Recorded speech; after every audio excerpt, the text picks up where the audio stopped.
Hi students. Today we're going to do Lesson 4, How Does Sound Interact with Different Materials? You may want to read your lesson questions as I read this material to you. That'll help you find the answers. Pay particular attention to words in bold type. And if you have the text, remember you can always look those up in the glossary. Let's begin. Have you ever heard the echo of voices inside a gym? Ridden in a car through a tunnel and noticed the humming sound that the car makes? Been underwater and heard people shouting? Covered your ears with a pillow to block out noise? Talked to someone who was standing around a corner? Heard people talking and laughing from the other side of a lake on a cool morning?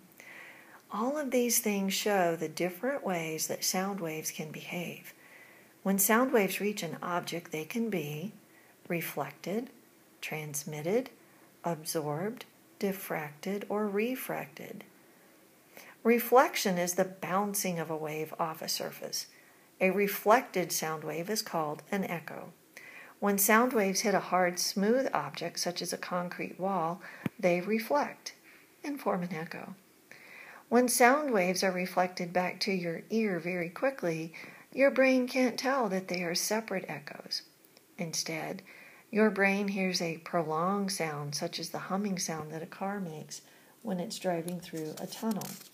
A long drawn-out sound caused by a collection of echoes is called a reverberation. Reverberations occur in smaller spaces than separate echoes do. In smaller spaces, the echoes happen so quickly that one doesn't have time to die out before your brain hears the next one.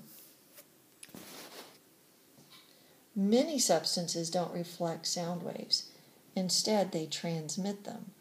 To transmit is to allow to pass through. If you are swimming underwater, you can still hear people shouting on the side of the pool. The water transmits the sound waves of the voices to your ears.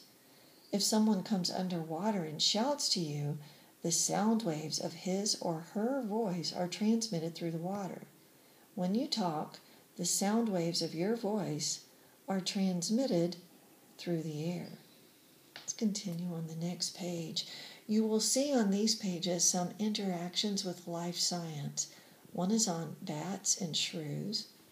One is on ear to the ground, hearing a reverberation, and the speedy sound of light. We're going to touch on some of these things in our labs this week.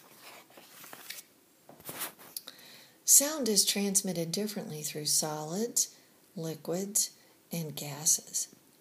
Because sound waves cause matter to vibrate, sound travels faster through materials in which the particles of matter are rigid and packed close together.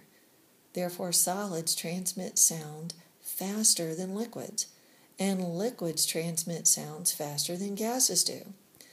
Some substances absorb or take in sound waves.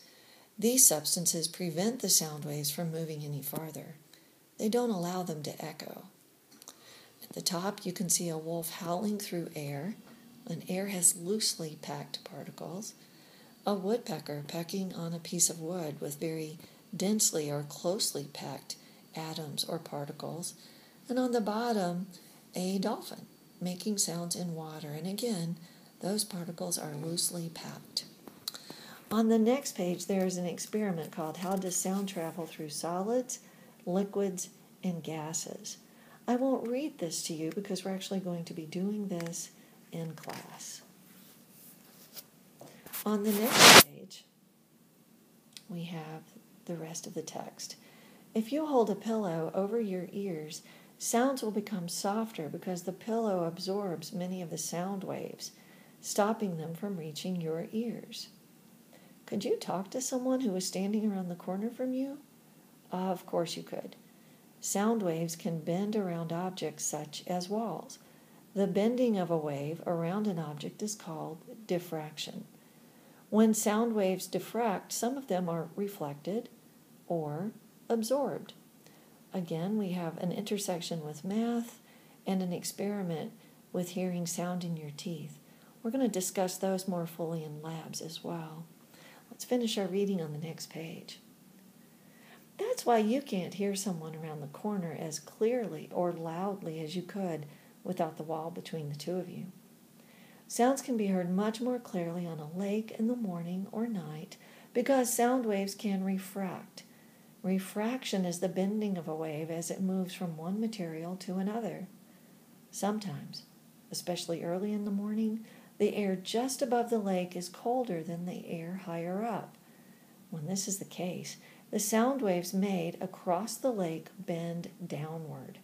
Because the sound waves from the voices are bending down, more of them will enter your ears, and you will hear the voices more clearly and loudly. You see a diagram of that below.